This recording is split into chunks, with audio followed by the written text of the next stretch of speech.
not only last night, but the Crystal Palace game. What is wrong with your team that gets you to produce matches like that? And we spoke last night about Christian and you saying it wasn't good enough. But what is the problem at the moment with your team? Not scoring goals, of not scoring goals enough. That's the problem. It's the key area. You have to score more goals. As a team, I think we have players across the team who have the abilities to score. But that's clear. You see all the opportunities we are creating. We're not scoring enough. So you've got Tottenham this weekend. First of all, anybody going to be available that wasn't last night, or any knocks? No, I don't think so. I think it will be the same squad as yesterday. And what are you expecting from the match? Obviously there's peaks and troughs in every season, but it feels like a win would be an important shot in the arm at this stage. And what are you expecting from Tottenham? I think it will be a very intensive game.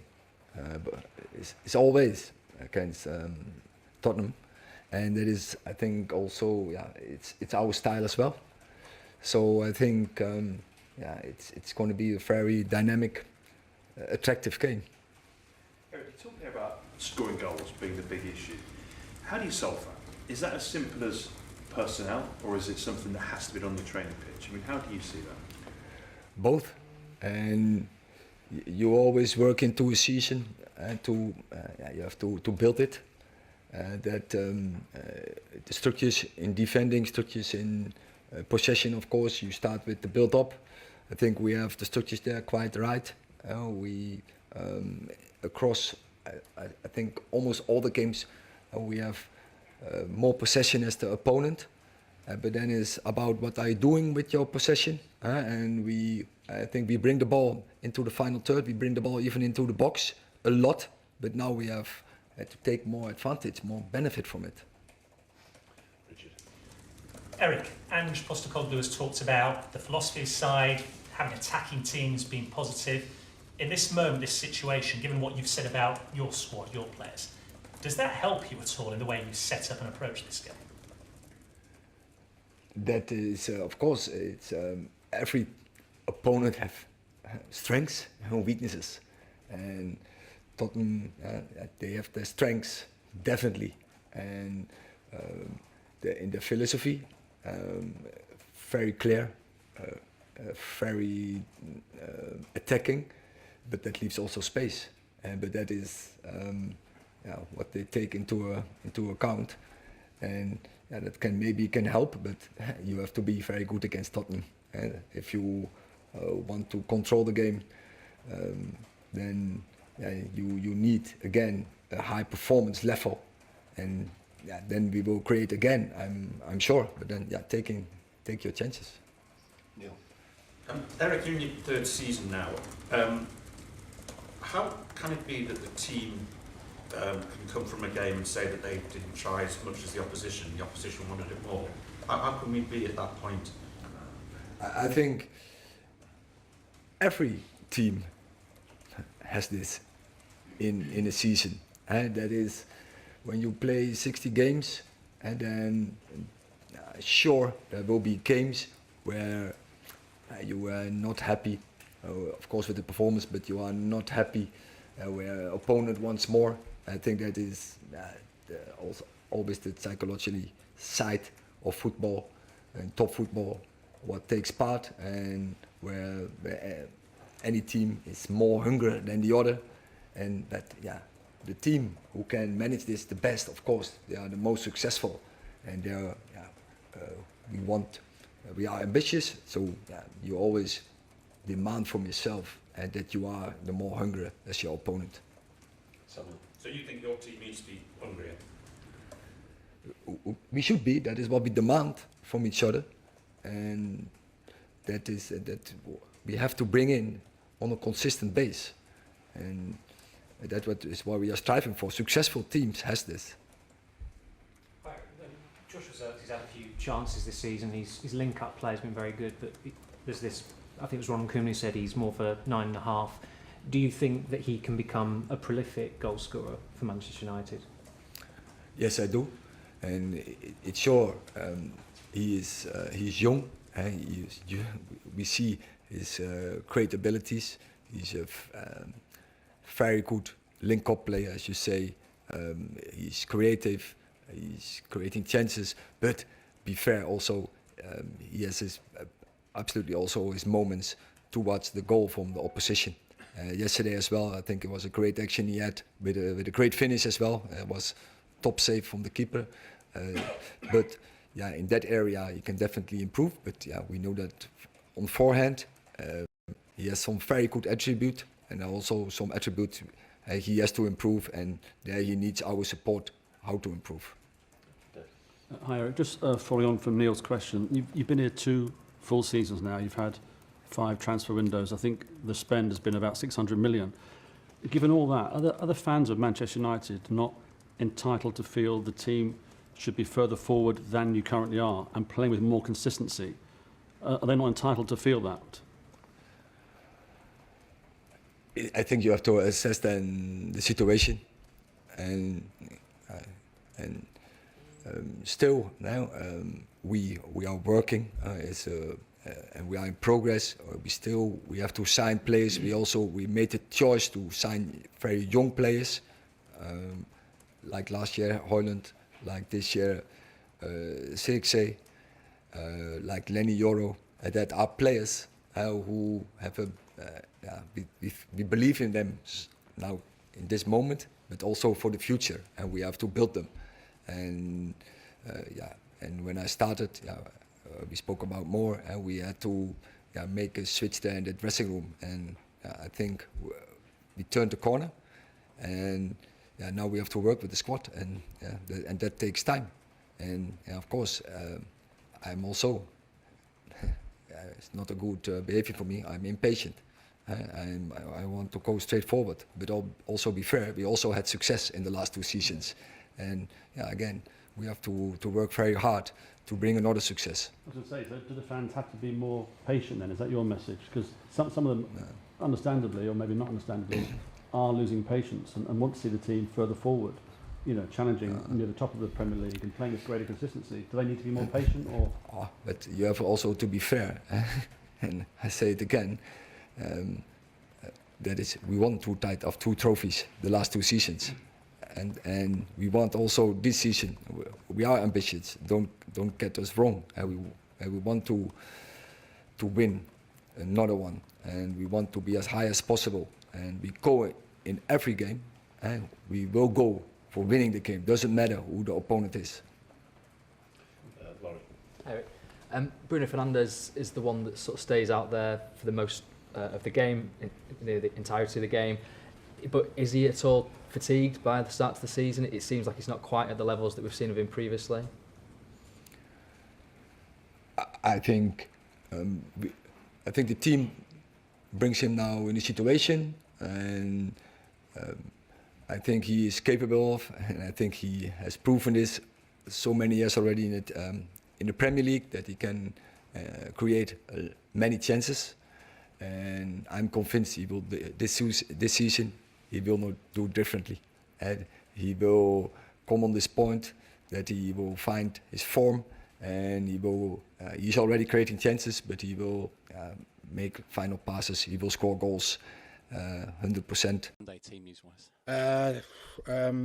Look, I think obviously still early days. Wash up from last night. Fair to say, boys are fairly tired, the ones who put in the shift. I think apart from Sonny, everyone's okay. And Sonny, I don't think he's too bad, so he wants to train tomorrow, so we'll obviously see how it goes at training tomorrow and make a decision from there.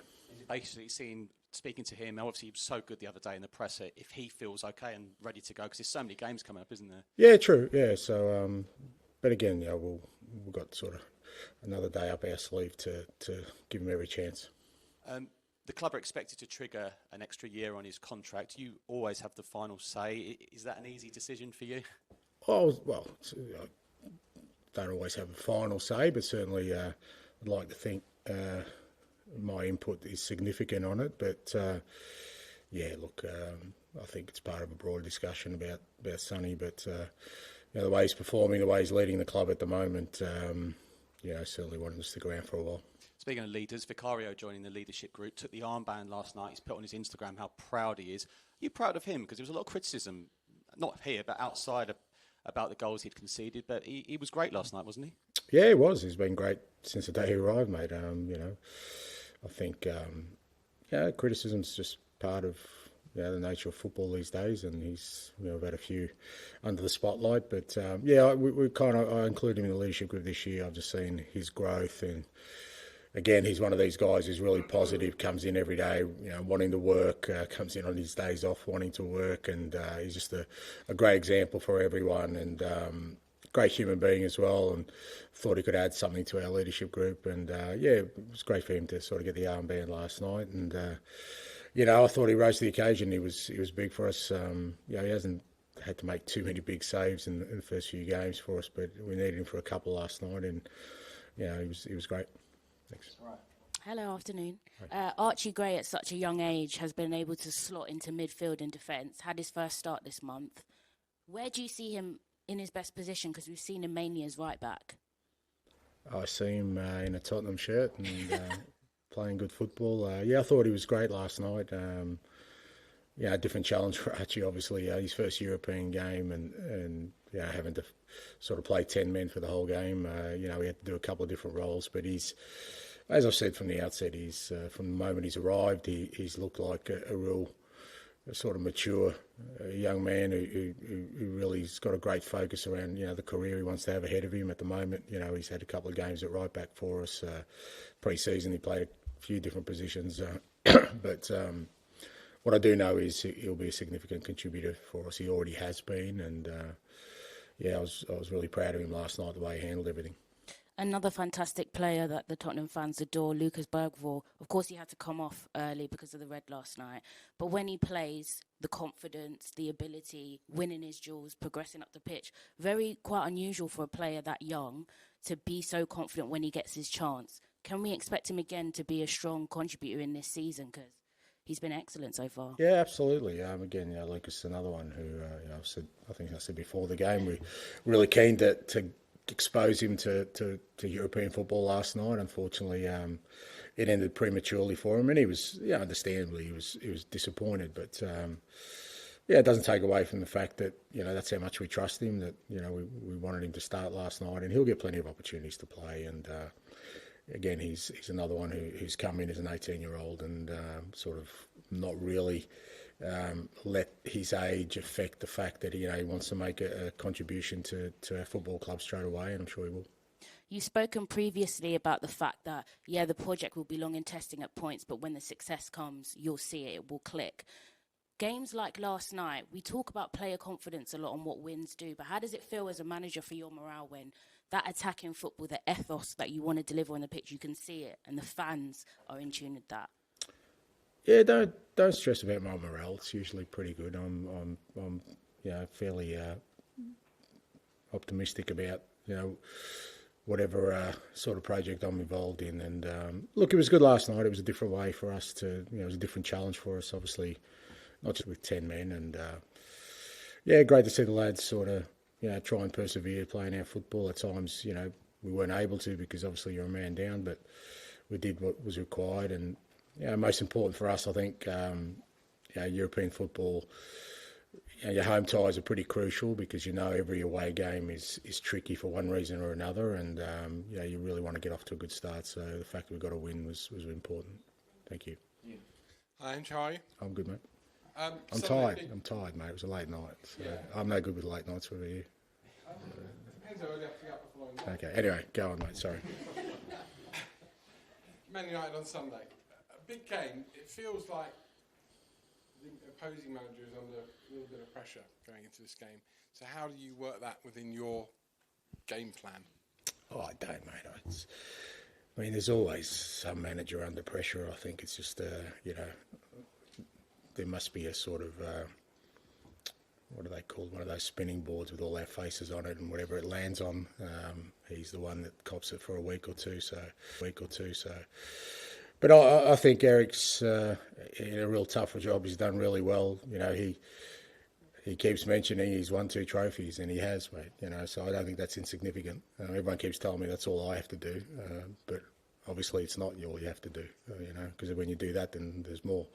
There's always more. So I think he's done a great job, and like I said, a difficult job. And you know, at Old Trafford, it's tough there. You look at their record, irrespective of the managers, it's still a fairly compelling record there. And they got some real quality players. So we had a really good game there last year. You know, ended up 2-2, and it was a cracking game. And yeah, one we're going to be ready for.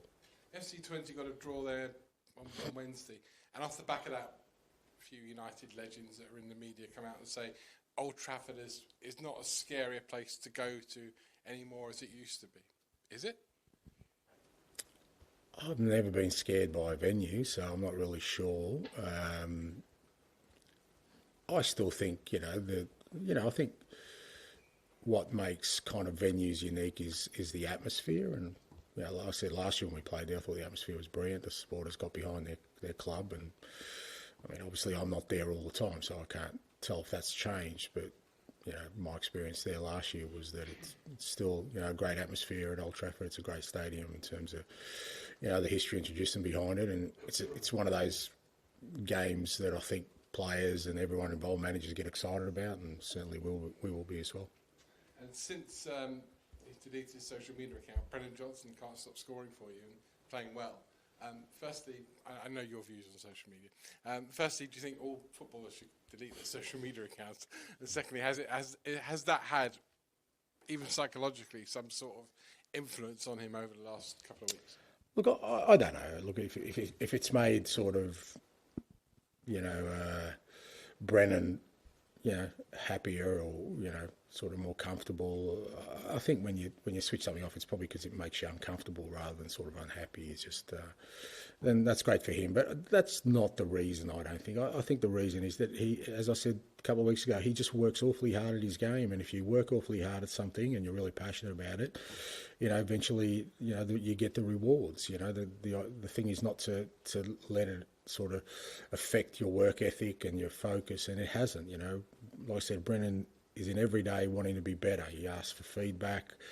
He's continually working on his game. He really cares about the club. He cares about his teammates. He wants to be the best he can be. And I think when you have that attitude, eventually the rewards come. And, you know, at the moment he's getting the rewards, but I still think there's more to come. I think there's a lot more to come. And I say that because I know, you know, even now he's looking to improve, looking to get better. And that's what you want to see in young players.